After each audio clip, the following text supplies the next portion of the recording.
mbokk yi ñu ngi leen di nuyu te dina gërëm ci déglu bi ngeen def seen émission fii ci African Time ci WPAT 930 AM yéen a ngi ñu déglu itam ci yolele.com ak ci téléphone bi 979 282 4228 979 282 4228 bu ngeen bëggee déglu itam ci internet bi live that's WPAT930am.com seen mbokk Dame Babou moo nekk ci micro bi moo nekk itam ci machine bi ni ñu ko baaxoo di def ayu bis gu nekk rek noonu la ñu koy defee tey ji ci altine ji nga xam ne moo yem ak fukki fan ak benn ci weeru March 2013 dañuy daal di jokkoo ki nga xam ne moom mooy Amadou Ba bu ñu noppee ci Amadou Ba itam am na ci loo xam ne sax ñu déglu woon émission bi weesu jotoon nañu dégg interview bi ñu jotoon def ak président Macky Sall ci français bu wolof bi moom da ngeen ko dégg même ci biir waxi Amadou Ba ji waaye itam dinañ tagaat interview boobu ndax tax ko gudd lool bu ko defee bu ñu ci jógee daañu ñëw itam ci li nga xam ne mooy wàllu sport ndax xam ngeen ne ay bis gi moom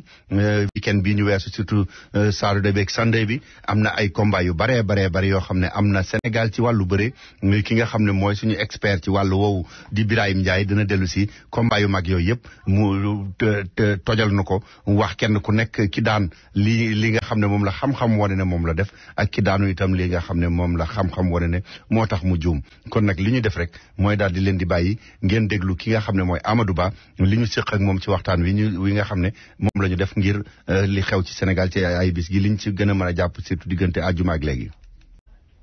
waaw ñu war ko tàmbale rek Dame Babou ci mbir kii nga xam ne mooy Karim Wade di doomi njiitu réew mi woon Ablaye Wade moom jàpp nañ ne aljuma ji di ñëw lañ ko wooluwaat pour daal di ko jébbal kayit gi nga xam ne dañ koy laaj mu daal di ñu ñuy duppee mise en demeure mooy kayit koo xam ne dañ koy wax ne rek alal ji nga am dañu bëgg nga wax ñu nan nga ko amee ak nan nga fexe ba am li ni mel ak foo jaar ba am yi ni mel ci fan yi ci at yi néew yi nga nekk ci nguur gi loolu nag mooy mise en demeure loolu aljuma ji lañ njort ne lañ ko koy jébbal buñ ko jébbalee procédure bi lu mu wax mooy dinañ koy may li toll ci weer pour mu mun a justifier li ni mel.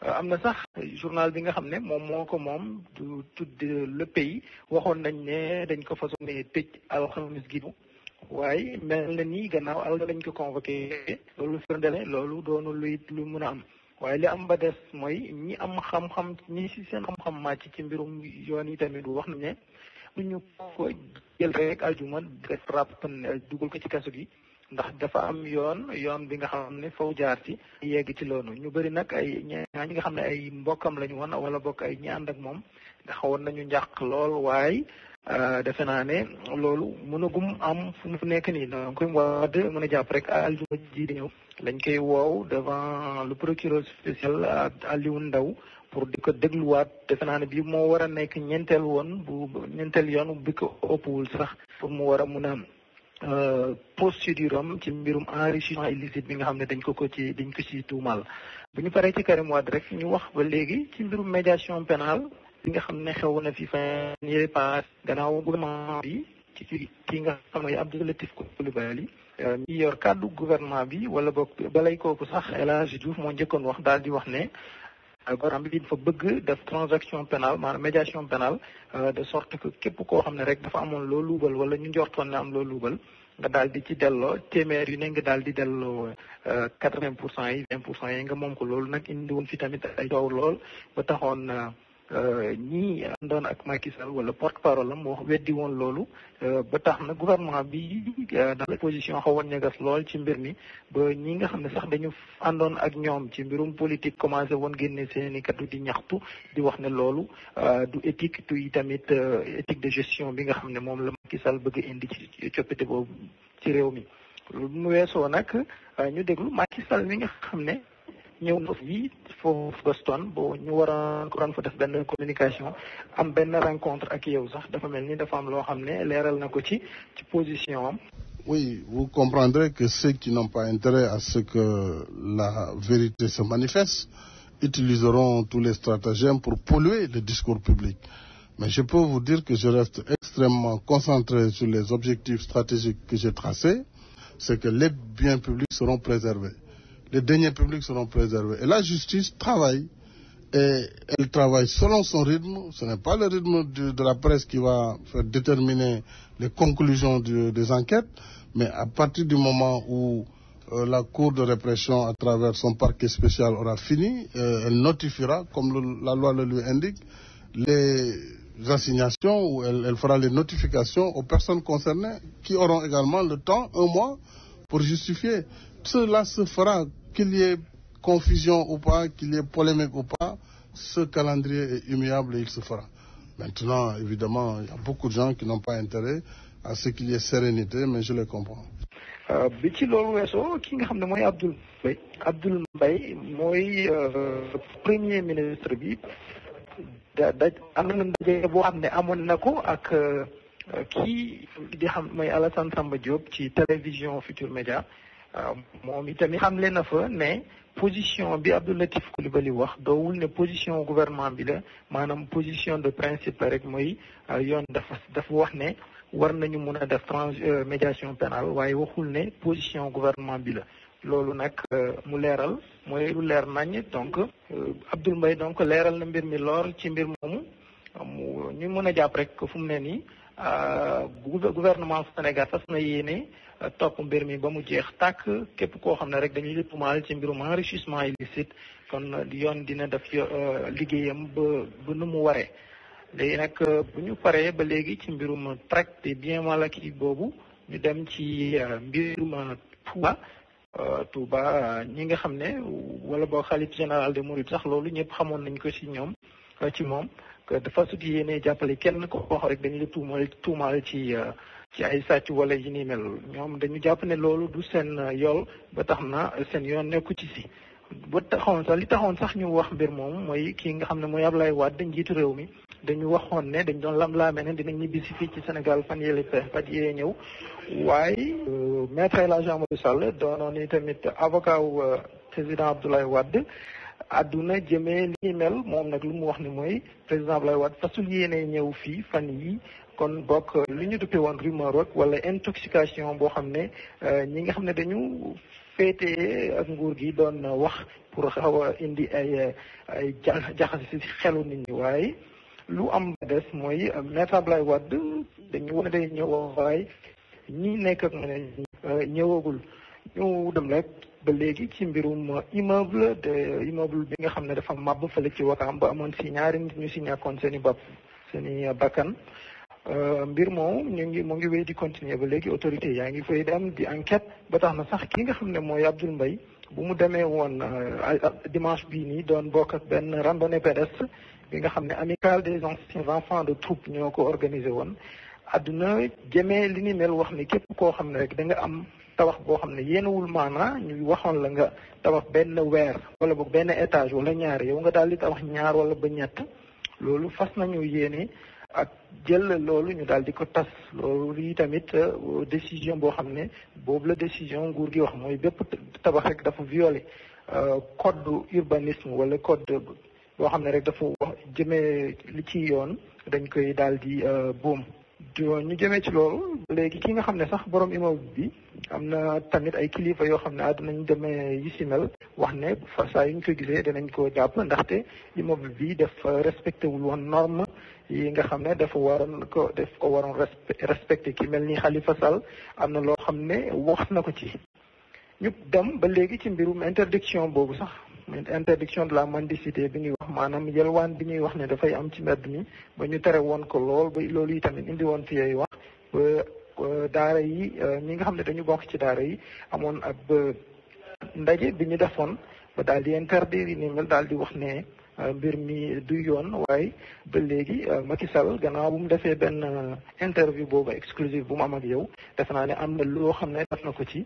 waaw jërëjëf Dame d'abord dama bëgg ñu delloo si xel yi te ñu bañ a di jaawatle li nga xam ne mooy li ñuy xeex ñun nguur gi muy liggéey bu ñuy liggéeyloo ay ndaw yu tuuti ay tuut tànk yoo xam ne diggante juróomi at la ñuy am jëm fukki at ak juróom dinañ liggéeyloo ci anam yoo xam ne du alxuraan du lenn waxuñu waxu daara ak jàng alxuraan loolu jullit ñemewu ko remettre en cause mënu ko remettre en cause li ñu wax mooy Sénégal am na daara yoo xam ne seeni borom lépp lu ñu am ci àdduna dañ ko def ngir jàngale boo demee Pire boo demee Thiénaba boo demee foo mënti dem Touba Tivaouane fu ne Niassène ak yeneeni kuréel sax am na fu ay daara am depuis lu ëpp ñetti téeméeri at te daara yooyu ba léegi dañuy continuer di am déjà ñooñu dañoo ne ñun war nañ leen gën a xam gën a ràññee jàppale leen ngir aussi ñu wàññi coono ñi nga xam ne ñoo yor daara yooyu di ko def ak coono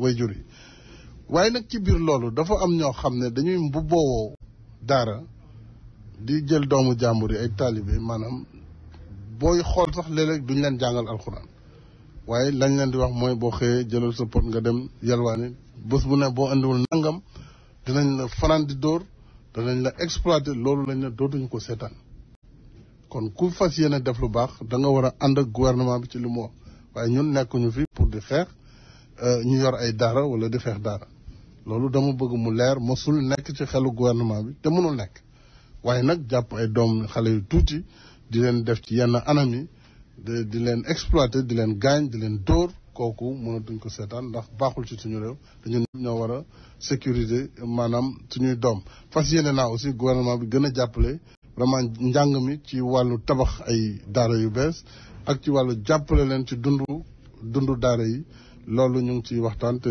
dinaa yónnee d'ailleurs ci kilifa diine yi ñu xool nu ñuy tàmbalee liggéey boobu.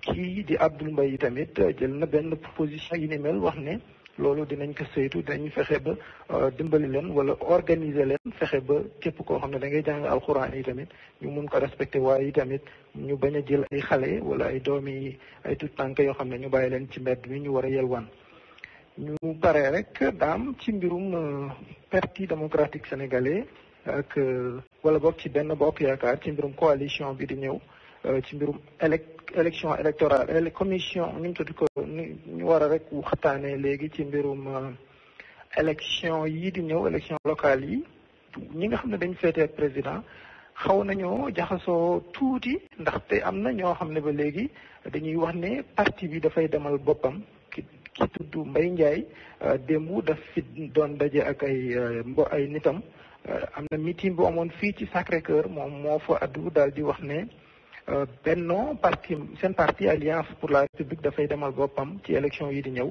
waaye nag loolu xam naa ne dafa fekkoon ne sax dégluwul woon ki nga xam ne mooy Macky Sall ndaxte Macky Sall gannaaw bu mu amee interview ak yow dafa wax ne APR ak coalition bi dinañu def fexe bu fekkente ne war nañ mën a ay localités yoo xam ne nañ ko fa juboo danañ dem ànd waaye bu fekkente ne mënuñu juboo kenn ku ne mën na comme daal nañ ko defee woon ci 2009 xam nga 2009 booy fàttaleku fii ci Ndakaaru Mbaye Ndiaye moo nekkoon candidat Parcelles Assainies ba taxoon moom sax perteroon na ci élection yi ndaxte demul woon ci coalition Benno bi coalition bi gagné woon fii nga xam ne muy Ndakaaru daam defe naa ne bu fekkente ne amuloo question rek ñu daal di wéy.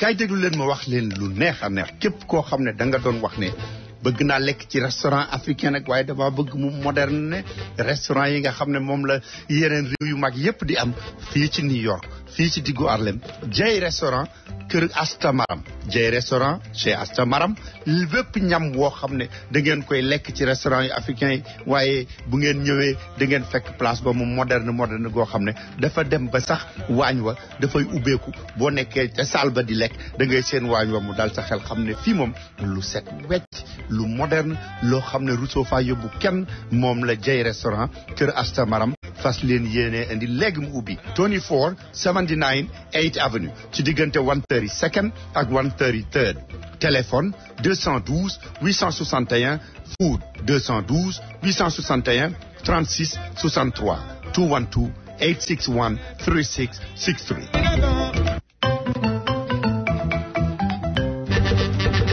déglu leen ma wax leen lu neex a neex boo dee dawal library wala limousine wala nga bëgg a amaat oto bu gën a bees sa bos demal nga seeti Luxor Motor Car kenn du seet ndax sa crédit baax na wala baaxul li ñu lay laaj nga indiwaale ko rek mooy indiwaale sa licence bu valable ak sa bindukaay daal di signé daal di dawal sa oto bu fekkee ne yaa ngi ak sa licence daañu la approuve du ñu la laaj ndax am nga crédit bu baax wala déet te nag duñ la fayloo benn dërëm li fekk oto bi amul licence yi mu soxla yëpp ba nga mën a dawal danañu dem sax ba nga xam ne assurance bi weer wu jëkk wi ñoo la koy fayal te da nag dañ ci yokk ne la oto yu baax lañu yoo xam ne garantie bi juróom benn weer yu jëkk yi lu ci ne mejj nga ñëw delloo ci ko ñu daal la koy jox demal nga seeti Luxor Motor Car ñu daal lay jox sa oto ci ni mu gën a gaawee boo ci bëggee xam lu gën a leer mën ngaa woo Bayla Keneme ci 1888 717 8181 1888 717 8181 wala nga dugg ci seen website liverytrader.com.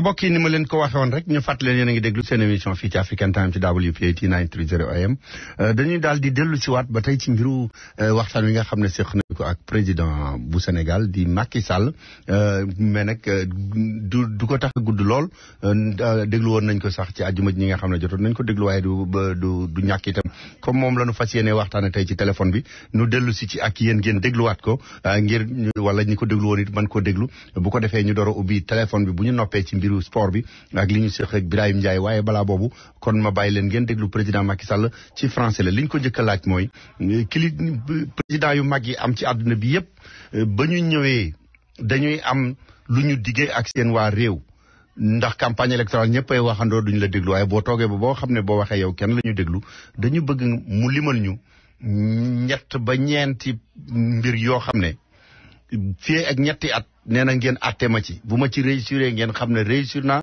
bu ma ci feelee ngeen xam ne doxaluma bu ñu ma àttewaat ci yeneen ndax yooyu mooy yi ma fas yéene digg ak réew mi ñu déglu président Macky Sall ci français ni mu ko tënkee.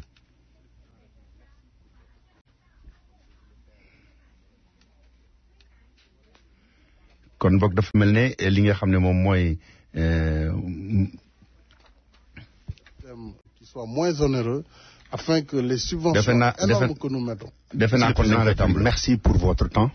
Donc je voulais faire un élément en français, ensuite peut-être faire quelque chose en wolof très rapidement.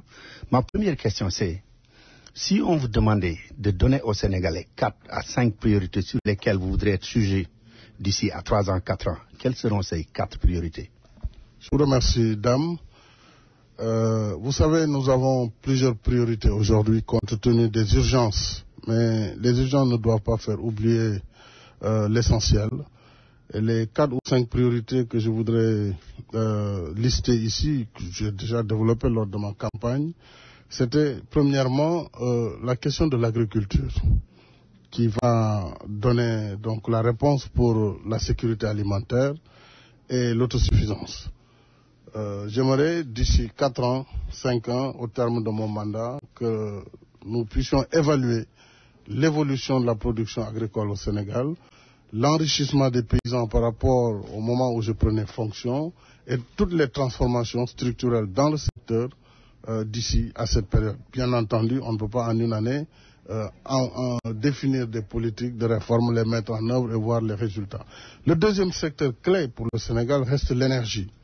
L'énergie, du point de vue structurel, doit être revue pour que notre système de production soit un système qui soit moins onéreux, afin que les subventions énormes que nous mettons, il faut savoir que cette année, nous mettons autant que le budget du ministère, par exemple, de la Santé, rien que pour maintenir au prix actuel le prix de l'électricité. Donc, ce n'est pas viable. Il nous faut trouver ces solutions, et ces solutions, nous sommes en train de les trouver à travers le mix énergétique, la diversification des sources en privilégiant le gaz naturel aujourd'hui, mais également le charbon, tout comme les énergies fossiles classiques, et en ayant toujours à l'esprit les nouveaux développements des énergies renouvelables, notamment le solaire et toutes les énergies annexes. Donc sur l'énergie, j'aimerais être jugé au terme de mon mandat. La troisième priorité, c'est les efforts sur l'emploi, particulièrement sur l'emploi de la jeunesse. Bien entendu, le développement de l'agriculture va être un facteur de développement de l'emploi, puisque c'est l'un des secteurs qui, s'il est bien entretenu, bien géré, modernisé, donnera le plus d'emplois. Le quatrième, ce sont les infrastructures. Les infrastructures sont assurent les bases du développement. Il y aura les routes, les chemins de fer, que je compte reprendre et les pistes de production qui devront être les nervures qui vont retrouver le squelette structurant des grandes routes ainsi que des autoroutes. Le projet autoroute a démarré, mais j'entends le poursuivre sur les deux axes majeurs que sont l'axe Diamniadio-Thiès-Touba et l'axe Mbour-Kaolack-Tamba plus tard. J'ai également l'honneur d'avoir été désigné par mes pairs africains sur le NEPAD, mais essentiellement sur le NEPAD, nous parlons aussi des mêmes priorités, les infrastructures, chemin de fer, route, énergie et l'agriculture, donc la sécurité. Je pense qu'autour de l'agriculture, de l'énergie, de l'emploi des jeunes et du monde rural de façon générale, nous pourrons créer un environnement favorable qui fera que non seulement l'investissement privé va rejoindre nos efforts en matière d'investissement public, et c'est cela qui devrait à terme marquer notre croissance. Il y a aussi une question d'actualité aujourd'hui par rapport à votre voyage. Certains se disent que le président doit rencontrer le président Barack Obama et il vient pour présenter un discours au niveau de l'école du School of Government, Kennedy School of Government. Quel est le lien entre les deux voyages? Alors, les deux voyages sont différents, mais ils sont tout à fait liés. C'est-à-dire qu'au Sénégal, nous n'avons pas la même compréhension du rôle de l'université. Je rappelle que l'université Harvard est quasiment la première université des États-Unis et donc du monde, c'est la plus ancienne. Les influences de ces universités sur les politiques sont tout à fait remarquables. Je rappelle également que l'université qui m'a fait l'honneur de m'inviter à travers la Kennedy Forum School, School of Government, qui est un peu l'école qui forme dans le management, dans l'administration et dans la gouvernance, et a une relation d'intimité avec les pouvoirs publics à Washington. Je ne pouvais pas refuser cette invitation, que c'est un honneur d'abord. Ensuite, c'est sur mon chemin pour Washington, puisque à Washington, par contre, c'est une visite officielle, puisque c'est le président des États-Unis qui m'y invite, sur la base de sa grille de lecture par rapport aux leaders qui, aujourd'hui, en Afrique, incarnent le renouveau, la démocratie et la bonne gouvernance. Donc, tout est lié. Je ne pouvais pas ne pas répondre à cette invitation. Et je suis sûr que les connexions et le lobbying qui peut être fait, les rapports qui peuvent être rapportés ne feront que renforcer l'axe de coopération déjà exemplaire entre Dakar et Washington. C'est dans ce contexte diplomatique où il y a les problèmes de sécurité en Afrique de l'Ouest qu'il y a le nom de l'islam qui est utilisé par ceux qui ont attaqué le Mali.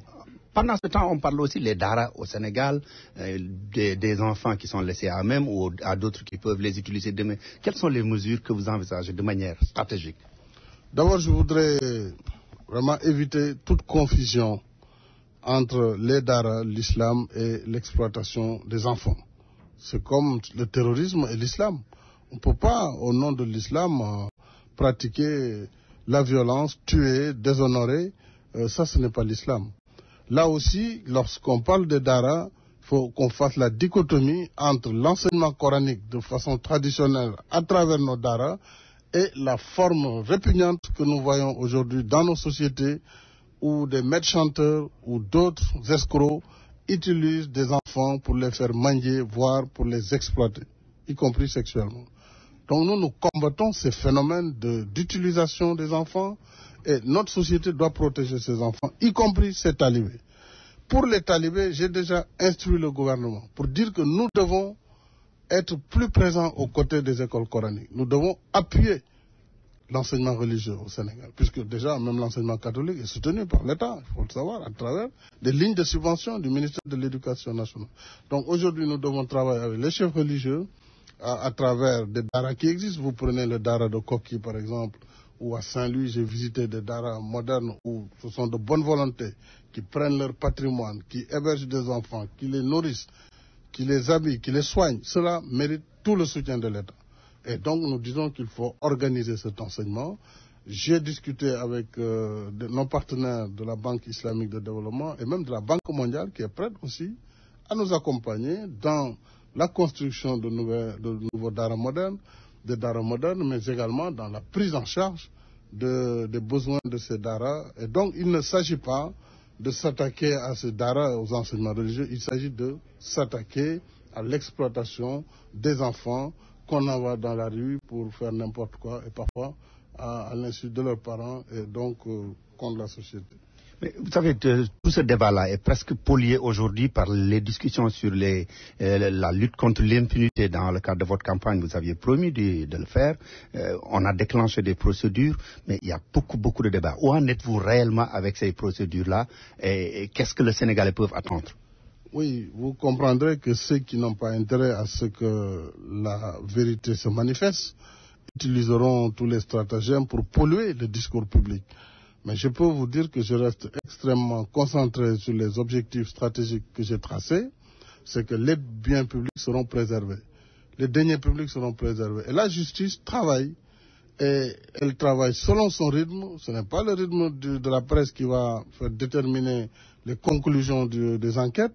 Mais à partir du moment où la Cour de répression, à travers son parquet spécial, a fini, elle notifiera, comme la loi le lui indique, les assignations ou elle fera les notifications aux personnes concernées qui auront également le temps, 1 mois, pour justifier. Cela se fera, qu'il y ait confusion ou pas, qu'il y ait polémique ou pas, ce calendrier est immuable et il se fera. Maintenant, évidemment, il y a beaucoup de gens qui n'ont pas intérêt à ce qu'il y ait sérénité, mais je les comprends. Dernière question. Des membres de votre parti, pas n'importe lesquels, et d'autres membres des leaders de l'opposition parlent déjà des élections locales à venir. Où en est-on avec le Benno Bokk Yakaar? Est-ce que vous êtes sûr que vous allez ensemble, tous les membres de Benno Bokk Yakaar, avec votre parti? Il faut dire que les élections charrient toujours des passions, c'est normal. Et les élections locales sont encore plus difficiles puisque les enjeux sont éclatés. Et déjà, un seul parti n'arrive pas souvent à avoir l'unité en son sein, a fortiori pour une coalition de partis, une coalition de coalitions. Mais nous devons rester sereins et concentrés sur l'essentiel. Je pense que quelles que soient les configurations qui se feront lors de ces locales, cela ne remettra pas en cause fondamentalement les acquis de Benno Bokk Yakaar. Je rappelle qu'en 2009 déjà, lors des dernières locales, nous étions dans Benno Siggil Sénégal, mais nous n'étions pas d'accord. Moi qui vous parle, l'APR venait de naître et dans bien des localités, nous avions notre propre liste. Dans d'autres, nous étions avec Benno. Moi, j'ai été maire de Fatick à travers Benno et j'ai gagné d'autres localités à travers l'APR tout seul avec notre coalition Dekkal Ngor. Donc, il faut avec sérénité aborder ces questions. Ce n'est pas la peine qu'il y ait des diatribes entre alliés. Nous verrons cas par cas, puisque le problème se posera cas par cas, ville par ville, communauté rurale par communauté rurale, région par région, là où les convergences peuvent être trouvées, qu'on les trouve, comme nous l'avons fait pour les législatives, là où elles ne peuvent pas être trouvées, qu'on assume cela et que les bases assument, et puis que nous continuons notre travail. Je crois qu'il ne faudrait pas donner outre mesure une dimension à cet aspect. Merci, Monsieur le Président. Bu fekkee da ngaa bëgg te assurer sa oto déglu ma wax la fi nga war a dem moo ci Samy and Associates Brokerage. Samy and Associates Brokerage nee na leen jarul ngeen di dem ba mu sori ba ay Queens ak ay Brooklyn ak fépp foo mën a nekk fu jege fii Harlem demal ñu Harlem Car Service boo bëggee assurer sa oto moo xam oto personnel la moo xam voiture TLC taxi la bu fekkee ne da nga am business booy assurer wala nga bëgg a assurer sa kër lum ci mën a doon da ngay dem ci Samy and Associates. Samy and Associates mi ngi nekk ci New Harlem Car Service ci Tony 132 8th Avenue ci diggante 115 ak 116 boo demee Samy and Associates bu fekkee ne sax da nga amoon assurance bu nekkoon ci beneen broker ba sori la mën na la ko transférel te nag amul nga jóge fa foofu ngay taxaw ci saase ñu daal la koy laajteel ñu yónnee la ko fax ñu transférel la ko te nag prix yi gën a baax ak compagnie yi gën a baax moom la Samy and Associates di assuré te lu mu la ciy defal doo fa yàgg di ami ticket wala ngay bàyyi sab liggéey te nag boo wootee ci 212 280 2522 212 280 2522 jo nga jot Seynabou day wax anglais day wax français day wax olof.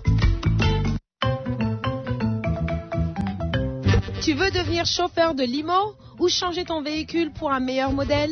Pense Luxor. Appelle Luxor et conduis Luxor. À Luxor, on ne regarde pas ton crédit. Alors viens chez Luxor avec ton permis de conduire, un stylo pour la signature et repars avec ta voiture. Il n'y a rien à payer jusqu'à l'obtention de la licence de travail. C'est facile. Luxor fait même le premier paiement de l'assurance pour ta livery et offre un minimum de 6 mois de garantie. Alors, qu'est-ce que tu attends? Appelle Luxor et va chercher ta limo en Special Livery Super Sale. Pour plus d'informations, appelez Baila Keneme au 888 717 81 81. Baila Keneme 888 717 81 81 ou alors va sur liverytrader.com.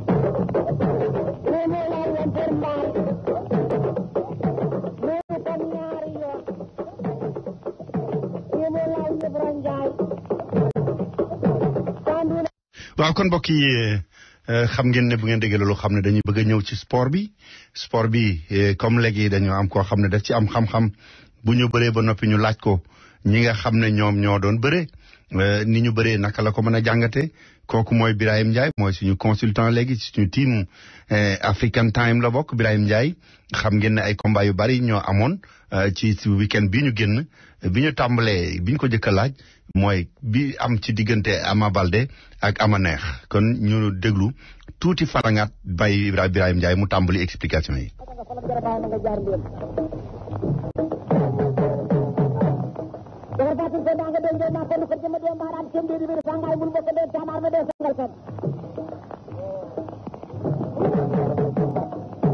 waaw daam xam nga boobu combat boobu waxtaanoon nañ ci mais li ma ci gisoon mooy Ama Neex xale yi léegi da ngay gis benn xale bëri tey bëri bu aw yoon ba ca topp nga xoolaat que ne xëy na kii bi sama gisoon ni lu indi woon doon ko indiwaat kon nga xam ne kon léegi ba dañuy tardé parce que ki mën li mu mën nga xam ne teg na ko ci yoon chaque jour bu ko ñëwee na mu ko defoon rek nga koy gën a amélioré waaye bu gën a dellu Ama Neex amoon na song moo xam ne waxoon naa ne songam mbir muy songaman toujours dama lay naw waaye nag nga fekk songama nga di ko teg ci yoon waaye jekki sa fàq rek mel ni xar mu def ko ak loolu doon amoon daal jël yu rëy yi te combat bi amoon na importance ci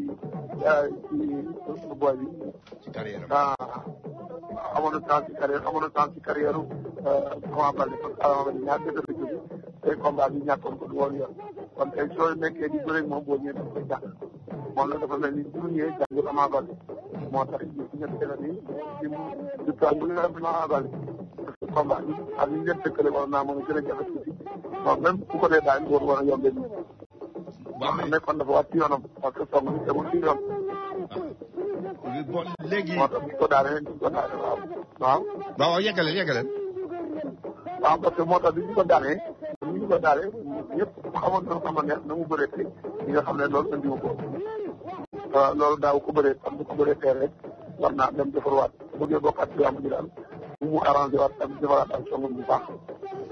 waaw mais ci gone yu ndaw yi itam ci gone yu ndaw yi itam gis nañu Tyson 2 nuru na ne am na lu mu àndal moom it ndeke de.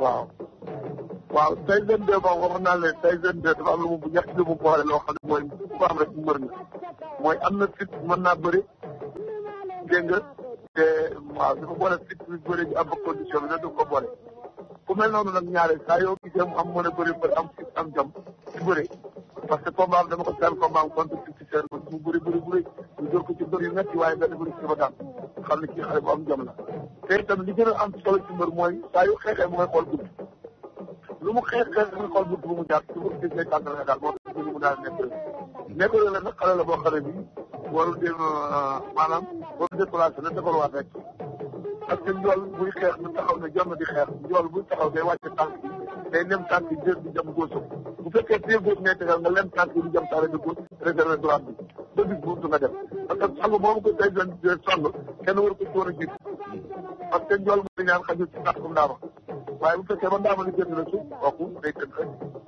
moo tax juum na ci bëri bi waaye nag comme xale la yoon a ngi ci kanam na góorgóorlu defarwaat bu demee képp téere yeeg bu jël su ne jàngal li ko daal bu subaa mu jëm ko moytu loolu su ko defee dinaa ko pas avancement bu baax xale waaw mais man Birahim bëree bu amee dóor mu daanu rek damay frustré toujours ndaxte dóor nit mu daanu moom taxul nga man ko xam nga dóor moom bu dajee rek bu daa am na foo xam ne bu fa dalee ak noo manti mel moo tax Tidiane Faye ak jëlam bi war na ko naqare loolu ak sos waaw c'est que Tidiane damay wax bi nga sos xale yu gàtt yi nga xam ne xale yu maanaam ñi nga xam ne suuf ñoom bu ma leen suuf si ëpp leen doole ndax ñu ko bëri parce que dañoo mbappat comme ñoom léegi xale yooyu nag yàlla may leen tur ñuy jéem a jaar ci kii mais jox du jar parce que moom it li ñu mën la mën na xeex am na xeexu nga dem am na bëreem te xale yi bëgguñ ko doole comme bëgguñ ko doole te li ñu mën na ko ku ko ci bëgg a duma dalee daan te Tidiane Faye du mbërum xeexkat cër yi gàtt na te buy tëb di dóor de yóotu ji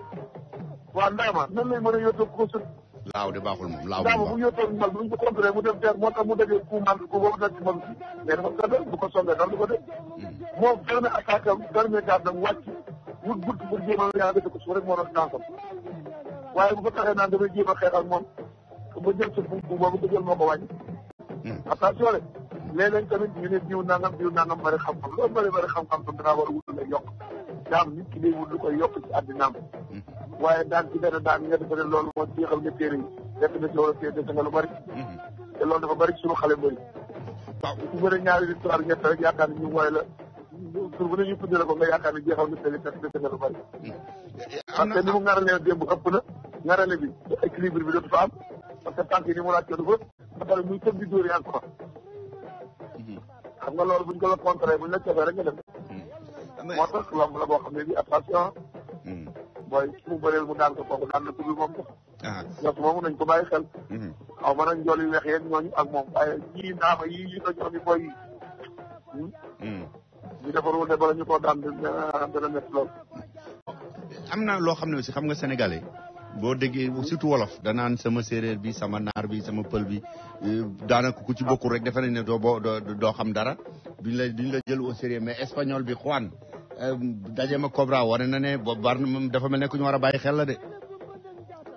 waa ji daam man dama ne woon sama gars yi may toogal ci affaire dama leen wax ne bàyyi leen xel ci Juan dama gis muy bëri ba mu tukkee ñëw ci jàmm ji di bëri ma gis muy kataf bu mu dëgër door ak solo te man yàgg naa wax ne la ponkal ba lay bëri day téye ba mu dëgër door a bëri borom doole day téye door a bëri loolu saa yoo ko defee samay ndax rek am te soxal gis naa ne ku ci nekk ci gën parce que moom ñu am seen bëri bopp mooy jàpp nga jàpp te ñu bu dëgër te borom doole bu fuddoo nga ñàkk te loolu bu ko mënee ci seen bëri ba pare doon ko sàppee ñëw jàng suñu bëri doolu ci mooy xeex bi ak mooy tëbee rek te mun ko xeex moom ku ko ci bëgg a duma mu français yàlla waaw parce que ñu bay dañ naan mbërum tubaab la mën ta xeex dañ ko jéem a duma ku ma ci duma moo xàccee sa loxo mooy la coppet sa tànk man mu tapé sa tànk wañ la wala nga sol mu tap takk la yenu dóor suuf gis nga boo leen génne champion ci sama gis gi daaw rek xaw ma nag ma juum waaye boo ko doon analyser tey jii ñi daan champion yi daan 5 champion yi mën ci làmb ji kenn ci gën a fowaat naa la wax te sëñ daan moom suñu kanam yàlla ñu dégg bàyyi di nga ne bi laay waxoon na ko ñii muy bëree ku ci mënta xañ ko li muy wut bu la jàppee doy daan waaye nag xam-xam bi mooy saa yu bëre moom fexe koo xañ li muy wut jàpp boobu teg mu ne ku ko xañ bu la jàppee booy ba xool fi ngay tëdd déet waay wax maa la wax ni bu la jàppee tey na nga xool fi nga tëdd bu def xeer nekkee nga mooy d'accord doy na maa la wax ni jàpp boobu muy jàpp dama xam mbër bu mooy jàpp te loolu yéen ma sàmba moo doon sama bëri man ponkal mosuma mat mbër soxlaa woon rek waaye ponkal yi ci coow yëpp ko ma ci dafa rafu sa gënee na xool fi ngay tëdd wala mosuma mën a daanu doo daal mais justement Birahim balaa ma lay bàyyi bëggoon naa ñu dellu si ci yow si sa bopp sax parce que comme li nga wax noonu Juan bu la jàppee rek jeexal nga xam nga Manga 2 dégg naa ne yéen ñaar ay xarit ngeen sax mais Manga 2 aussi loolu force am la woon bu la masaan jàpp ci ngem li ba teg dënd bi ci teg bopp bi sa dënd daw ak yow jeex na mais yow Manga fan ngeen jaar yéen ci seen carrière yow ak moom waaw Manga moom yàlla dafa defoon ñu ko ci làmb ji bi muy ñëw tamit ñun Pape yëpp dañ ñëwoon kii mooy remplacé woon loolu ñëpp xalaatoon nañ ko parce que bi mu ñëwee ak salaam ak fugaam ak yooyu ñëpp xam nañ ne kii Robert a ngi jeexal waaye kii yëpp remplacé moom am na chance loolu ñu xalaat loolu yàlla def moom temps bi ko dem ci côté bëre loolu yàlla def mën na jëkk a bëreel foofu bëree na ñaari combat yëpp ñoom mooy amee boole ñu bëri tam combat boobu moom ak waa ñu bëri bu métti nag yàlla def moom am ndam fa dam ñu toogaat quelque temps mu neex la ci bool ma neex la ci doon ñu boolewaat bi benn combat bu métti dana dañu xeex ba mujj gi dafa mujj màtt suuf bi màttroo fii ba ñu mujj àtte combat bi sooxee dafa ne dama jàpp ay waay yàlla loolu tax mu màtt ko dégg nga mais booba combat bi li amoon lépp daal bëri woon na ñu ko fekkoon fekk nañu bu fekkee jàpp naa waaye ko bu fekkee tamit moom xam nañ sama ko jàpp mais xam naa ne booba ñàkk condition ak coono bu métti boo xam ne di comme loolu ko gën a sonal ci combat bi keroog dañu mujj attamation waaye ci journal yi boo xoolee dégg nga ak li ma def man maa woon am na waaye ñu def ko match bi ñu def ñu toogaat quelque temps yàlla def ñu toogaat benn at bi boolewaat ñu keroog it keroog ñu def bu métti après moo ñu taal procédure yi ñu match bi muy troisième combat bi quatrième combat bi léegi ñu boole stade bi boobu al bi dafa juule rek ma xel ci kaw mu bëtt ma ci suuf ma ko ñu wax booba nag mbër bi dikk na parce que mbër suq dafa ne saa yu leen boolee suñu dee ba ci kanam rek mbër mi day suq bi day toog mbër mi day continuer lan ngay tuddee suq mooy ki tuuti quoi ki nga xam ne dafa am yaram waaw parce que moom booba man aw ma paam paam moom mbër la mat na mbër ci taay bi ci doole ji yëpp suñu paa xam nga kii def 125 kilos boo ñu koy boole koy def ay 70 kilos wala 75 kilos boobu ci tubaab ñu bëri xam-xam daam doo gis kii mu ñuy boo bokk si ñu boole ñaar ñoo xam ne ëpp ñu paam wala judo wala carte doo fi gis ñaar yoon parce que ñoom xam nañu conséquence bi ci nekk dañoo war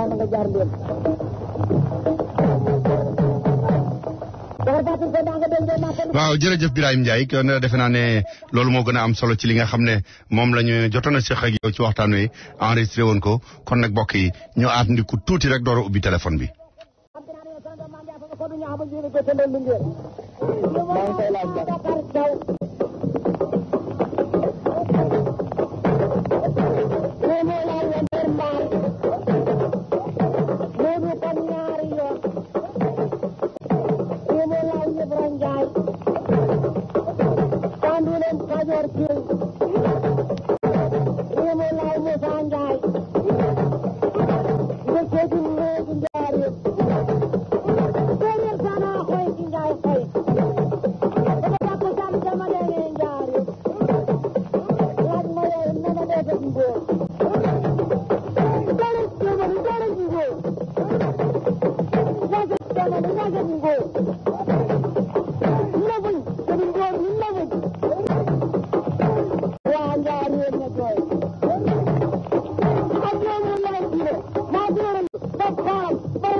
waaw kon mbokk yi defe naa ne Abdourahmane Ndiaye Fall ak moom kenn du ci doyal surtout bu dee ku bëgg làmb nga mais nag comme wax nañ ne dañuy dem ci téléphone bi te 15 minutes yu mujj moom lañ koy gën a bàyyeel te téléphone bi dañu dellu ci waat ba tey ci mbiru politique ak xaalis bi nga xam ne moom la ñu wax dafa mel ne ay bis gee weesu dafa baroon fel xew rajaxoo ci diggante ñi nga xam ne ñoom ñoo yor gouvernement wu Sénégal moo xam ci premier ministre ba ak ministre de la justice ba surtout ak ministre bi nekkoon porte parole bi mais dafa mel ne ñaar ñi nga xam ne ñoo mujj a wax ñoom muy nga xam ne kàddu gu peut-être foofa la ci yëf yem dañu wax nañu ne négocier wuñu fi ñu nekk nii.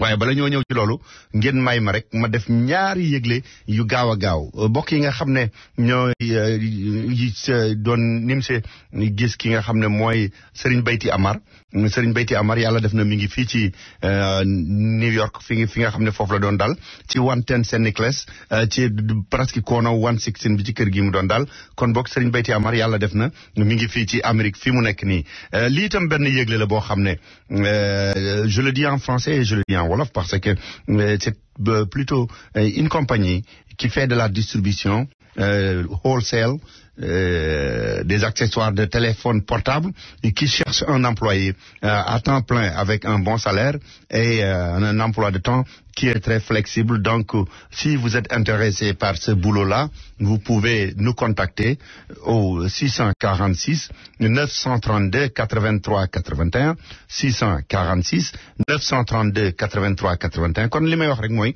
dafa am benn compagnie boo xam ne ay wholesale lay jaay prix en gros lay jaay ci lu jëm ci mbiru téléphone portable accessoires yi mu bëgg ko ab employé koo xam ne bëgg nga liggéey waaye full time lay doon te salaire bu intéressant lay fay bu ngeen ci bëggee xam dara man ngeen ñëw woo ci 646 932 83 81 646 932 8381 646 932 8381 kon boog bokkee léegi mën nañoo dugg ci li nga xam ne moom mooy mbiru discussion yi nga xam ne man ngeen a woote ci téléphone bi wax ñu lu ngeen xalaat ci fi gars yi tollu fi mu nekk nii ci mbiru xaalis bi defe naa ne ñiy woote ngir affaire liggéey moom mën nañoo xaar ba émission bi jeex ndaxte duñ ko mën a jël fi mu nekk nii ñoo ngi ci antenne bi mais ñi nga xam ne dañu bëgg a waxtaan wax seen xalaat ci li nga xam ne moom la ñuy waxtaane nii ci mbiru xaalis ba ñu wax ca Sénégal ñu naan léegi Karim Wade procureur ba woo na ko ñu naan am na ñeneen ñoo xam ne ñoo ci nar a topp kon dafa mel ne enquête bi jóge na gendarmerie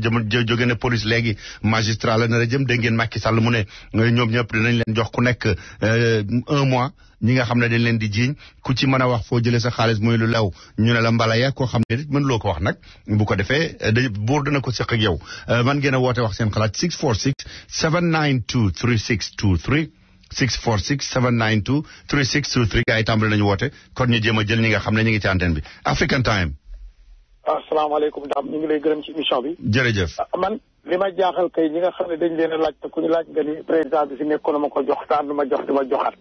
kay kon ñëpp xam nañu fi xaalis bi jóge c'est-à-dire fi nit ñi toll kay mooy xaalis bi kenn ku ne ñaata lañ la jiiñ ni moom nga jël yow it nga ni liñ ma jiiñ lii laa ci jël lii moo ci def ndax ñi ngi jiiñ mii mu ñu ni jiiñ nañ leen nangu nañ net am nañ luñ jël li ñuy joxe kay lañ waxagul.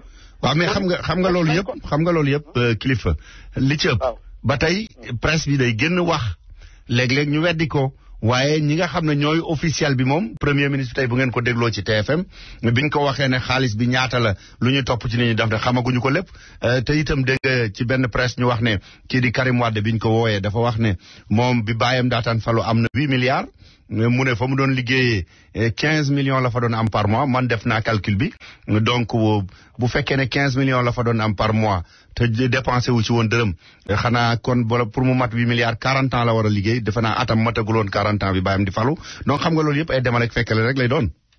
waaw xam nga presse dafa yomb waaye presse bii nga def daa jafe jàkkaarloog Macky muy wax nga koy delloo man presse bu ñuy wax noonu ngay waxee moom loolu laay gëm ci. jërëjëf bu mu neex nag wax li la neex. justice nag ku nekkul ci justice booy wax da ngay wax may déglu mais day jaar ci beneen nopp bi génn. jërëjëf yooyu man du ma ci déglu sax bu baax danaa déglu ndax ay nopp laa yor. jërëjëf mais African Time. waaw na ngeen def. sant. waaw ma ne. problème bi daal mooy. waaw allo. waaw ñu ngi lay dégg. ku deful dara sa yoon newu ku def dara comme ni ko Macky Sall waxee da ngay fay 8 milliards Karim Wade ku nelawoon bu guddi ñu yeral ne la amoon na ko nga war a xam ne am ko woon. 40 ans ngay liggéey di fay 15 millions. 40 ans nga war a liggéey di fay 15 millions yoo xam ne doo ci dépensé dërëm balaa ngay am 8 milliards. mais deuxième tour bi papaam dafa yebale ci ñun ñi suñu ay mbokk yu daan ànd ak moom ci jamono ñëpp xam nañ leen di lépp lu mu campagne deuxième tour. papaam mosula passé ab 505 avant muy falu président naka la soo demee 8 milliards ngay campagne di wër 505 di wër Sénégal xam ne foo accident mën nga fayam kan moo bañoon mën sa bàyyi boo xam ne dañ faroo dafa jël réew mi yëpp jox la yaa sa rek bu jigéen. jërëjëf. ñoo ko jël nañ ko delloo si ku ci jëlul kenn du la woo ñoom ñëpp xamoon nañ leen avant Abdoulaye Wade di falu xam nañ leen léegi ku ci amoon milliard 93 ba léegi 20 ans la fayal ko taxe milliard li ci des nga dem kaso parce que criminel nga. jërëjëf African Time. wàññil sa rajo. waaw sëñ Ba. waaw. ñu ngi siyaare man daal yoon laa ca xam mbir mi am na léegi affaire bi nañ ko investiguer kuñ ci war a topp ñu topp ko ba mu jeex tàkk bu ñu amee ay preuve ñu présenté preuve yi bu ñu la waree tëj ñu tëj la bu fekkee dañ la war a saisir sa alal ñu saisir ko mais nekk fi naan dañuy def ay xawma négociation pénale ak yooyu yëpp ay yàq la rek quoi parce que ëllëg ak si biir loolu du régler problème bi keneen mën naa ñëw def la même chose ak ñu dina waat négociation pénale loolu du tax ñi nga xam ne ñooy sàcc ñu bàyyi sàcc ba mukk. waaw jërëjëf ma fàttali leen ne itam politicien nag buy wax dañ koy war a dégloo ñaari nopp bu baax a baax ndax bu ngeen dégloo kii di Abdoul Mbaye bu ngeen dégloo kii di Macky Sall waxuñu danañ négocier wala duñu négocier dañ ne danañ topp affaire bi ba mu jeex tàkk nag dégg nga Abdoul Mbaye li mu jëkkoon wax avant muy def émission bi mujj def mooy médiation pénale ci loi la bokk mais justice mooy wax loolu ñun suñu yoon nekku ci mënuñu nekk ci ay enquête di wax ay affaire ki mais nañ déglu politiciens yi ak ñaari nopp bu ñu leen di déglooti kon ñu jël keneen African Time. waaw daan noo de. sant. ça va très bien. waaw ñu ngi lay remercier. jërëjëf. waaw man sama problème mooy damay ragal li daloon Barack Obama. c'est-à-dire. yaa di consacré wu ci health care bi. fàtte yi ci des mu na fexal programme am dal Macky quoi. oui parce que problème bi mu ngi bëgg commencé yàgg xam nga lan moo xew ba xew. mooy ñoo xamante ne woo nañu leen ciblé leen jël seen i tur yaa 14000 Sénégalais ñu jël ci 9 yoo xamante mais am na lu ñu am ci ñoom. di leen di yóbbu. waaw mais noo am na lu ñu teg seen loxo lu wóor moo tax ñu leen di yóbbu dina enquête. waaw mais noo bëggee nag Macky génn ci pour mën a jublu ci programme parce que fi mu ne. non peut être nañu accélérer procédure kii bi ñu dem yóbbu leen devant présenté leen yoon ñëpp ñu taxaw devant le juge. waaw mais sëñ bi xam nga problème bi mooy lan ak loolu. aussi ñun dañu am ay priorité ci réew mi daal. xam nga problème bi mooy lan ci loolu. bis bu président mënee wax ñu accélérer rek dana jàppale ku tooñul. président warul mën a accélérer lu dara. ñu jotoo woo ñi laay wax. waaw ñi nga xamante ne ñoom wóor nañu am nañu nguur ci ñoom moo tax ñu leen yóbbu. ok te 9 personnes la. jërëjëf. parce que loolu daal laa bëggoon quoi vraiment ñu dëgg yóbbu leen ñoom ñëpp demande ñu def li ñuy def ñu continuer suñu réew daal. jërëjëf. African Time. waaw sëñ Deme. waaw Cheikh Fall na leer. Cheikh waaw na def. sant bu baax a baax. ñoo ngi ziare alhamdulilah. jërëjëf yal nañu yàlla boole yow. bu fekkonte ne possible na. ñu ñu may 5 minutes wala 10 minutes ñuy fi $50 pour di wax si ñii. parce que ñii li ñu war a wax si ñoom dafa bari. ay 2 minutes wala keneen ak si line bi xaju si. loolu laa lay ñaan bu fekkee possible na ci émission bi vendredi wala lundi nga ñuy may 5 wala 10 minutes mën nañuy fay $50 nga def ko genre commercial. dégg nga mais boo fàttalikoo nag boo fàttalikoo bi ñu tàmbalee programme bi ba pare. ba léegi dañu waxoon ne opinion moom duñ ko di jaay quoi duñ ko man de daam kon nag nañu seet beneen moyen bu waaw xanaa ñu seet beneen moyen parce que ñii daam man li ñu jël nañ ko indi loolu moo dul wax parce que ñii li ñu jënd li ñu pasare moo ëpp foofu ñii pour man sama surtout mooy nañ leen jàpp dugal leen ci kaso bi tëj leen ñu souffrir le reste de leur vie. lii mooy kii parce que ñi ñu souffrir loo Sénégalais yi nañ leen souffrir loo noonu. xaalis bi nit ñee ko liggéey ak gouvernement bi mën nañ ko liggéeyaat. jërëjëf. lii mooy sama opinion. jërëjëf. African Time. allo. oui. madame. waaw. waaw ñoo ngi lay sant bu baax a baax ci liggéey bu rafet bi ngay liggéey. jërëjëf. vraiment yaa ngi liggéey bu rafet yaa ngi informé Sénégalais bu baax a baax. jërëjëf. te itam sa liggéey gis nañ ni wuute na ak liggéeyu ñi nga xam ne xamuñu lan mooy journaliste. jërëjëf. et puis bëggoon naa aussi Sénégalais yu xaw a tey tuuti et puis xam ni. comme ni ko Macky Sall waxee sànq. justice dafa am wàllam président de la République am wàll. yoroon nañu gouvernement boo xam ne président mooy wax jàpp leen kii àtte leen kii def leen ni def leen ne. nañu bàyyi justice mu doxal liggéeyam ni mu waree. ba fi mu war a àgg mu àgg fa bu ko defee lépp dina leer. li war a jaar yoon war a jaar yoon loolu moo gën ñu naan président dafa war a accélérer dafa war a dugg nii dafa war a dugg nii. le président moom moo def actuellement justice bi justice nañ ko bàyyi mu def liggéeyam ñu ngi def seen liggéey Macky Sall mi ngi def liggéeyam. ñeneen ñi nañ def seen liggéey. comme ça bu ko defee lépp day dugg ci yoon. jërëjëf sëñ bi jërëjëf. African Time kooku dafa raccroché ñu seet keneen African Time. allo salaamaaleykum. waaleykum salaam. ñu def. sant. ça va. alhamdulilah. waaw liggéey bi moom neexut a seet parce que ñi jël dafa bari parce que Macky Sall fu mu war a jëlee 8 milliards Karim Wade war dafa amee 8 milliards. da nga dégg ne Macky Sall am na 8 milliards. waaw dégg naa ko Sénégal ba muy déclaré de. déedéet ba mu déclaré wu ko kay nag sëñ bi. déedéet. loolu mënu ko fee liggéey. ma ne loolu nag Macky Sall déclaré wu ko de. daani kër gi mu dëkkan ama muy dem présidence. mais kër googu jar na 2 milliards da ko mën a am ci salaire. Sénégal ñëpp a sàcc ca Tanor ngay tàmbalee. sëñ bi ma ne sëñ bi. ñëpp da ngay tàmbalee boo doon def. sëñ bi waaye waroon ni 8 ans rek lay topp. waaw sëñ bi yooyu nag del déglu boo dee wax yooyu. man daal xaw ma loolu. non ñi sàcc ñëpp rek lañ war a. waaw mais ma ne sëñ bi ku sàcc rek war nañ daal jàpp. ma ne kër 1 milliard nga wax. waaw. kër ga nga am ca parcelle de la nga ko tabaxoon boo ko doon caay tey mu mat fukkam. mais kër googu man maa ko liggéey. waaw mais déet la nga ko tabaxee woon laa wax boo ko doon jaay tey mu mat fukkam. waaw. waaw c'est ça. African Time. allo. waaw. Dambabou. waaw. ñi wax na nañ bàyyi sàcc yi mais ay sàcc yi nañ di bàyyee. man maay sàcc kenn sàcc na mais yow bi la jàpp na jàll. mais loi day ko bind xanaa kon loi ba la ñu war a sàcc de la ñu war a dindi. lan la ku jàpp nañ la est-ce que ay Sénégal nañ bàyyi lay ak caaxaan quoi. ñii dañ ñëwoon sàcc mi dara léegi ñu naan tout lañ sàcc ku ñu jàpp nañ la dëcc kaso bi jeex na. mu jeex pour keneen dootu ñemee sàcc.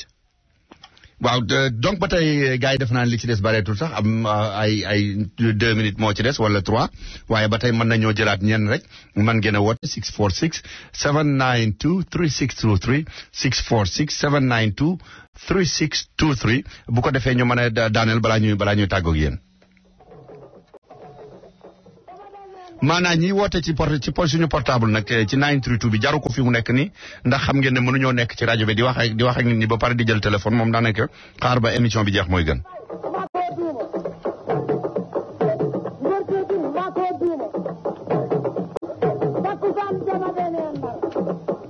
African Time.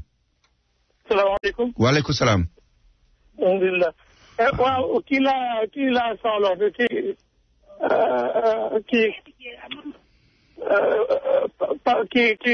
kii waaye. te nga ko fàttali ko ba da nga woote waat te nga jëm a fàtte ko tur yi nga woote waat. Birame Ndiaye numéro bi. Birahim Ndiaye.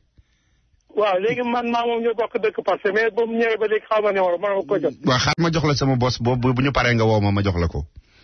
waaw 646 932 8381 646 932 8381 boo ci woo bu ñu paree danaa la jox numéro am. African Time. asalaamaaleykum. maaleykum salaam. na nga def. sant. waaw man affaire yi man ni ma ko gisee normalement président aussi moom itam na yem fi mu war a yem rek justice nañ ko jox li wàllam mu seere lépp ñu bàyyi leen. ñu doxal topp ko ba sedd mu leer nañ ñi. dafa mel ne lu laa dégg mu wax ko ci français de ne temps yi mu justice bi mu la ñuy topp du temps yi mu presse beeg politique yi. dafa mel ne loolu la président na génn wax ak nit ñi carrément ne leen sama yoon newu ci si doxal waxam mooy doxal liggéeyam. man sama rôle lay doxal si doxal rôle. waaw moom la wax ci carrément nit ñi noppi. pourtant moom la wax ci français de li jàll léegi nii. waaw kon loolu baax na. loolu de la wax ci français dafa war a génn wax ak nit ñi. nee na justice bee koy toppatoo te justice bi moom. leen ba mu fir leen ñu xam fi mu war a yem muy. jërëjëf bañ cee dugg si mu libre. jërëjëf. African Time. allo. waaw. waaw man la waaw jox ma numéro bi sa numéro bi. das 646. 932. 8381. 8381. voilà. African Time. waaw daam naa def. waaye ay ca ñu daanal ak yow. yaa ci des gouvernement bi lu xamal mooy ñu xam ni Sénégal justice la ñu bëgg. acca. nañu won Sénégal ni sàcc ak njub njaaj ak. jërëjëf jeex na sëñ bi jërëjëf. waaw kon mbokk yi ñu nit foofu lañ leen di tàggoo te di leen wax kon bu àjjuma ak jàmm danañ dellu si waat ci li nga xam ne yëpp mooy xabaar yi nga xam ne moom lañ leen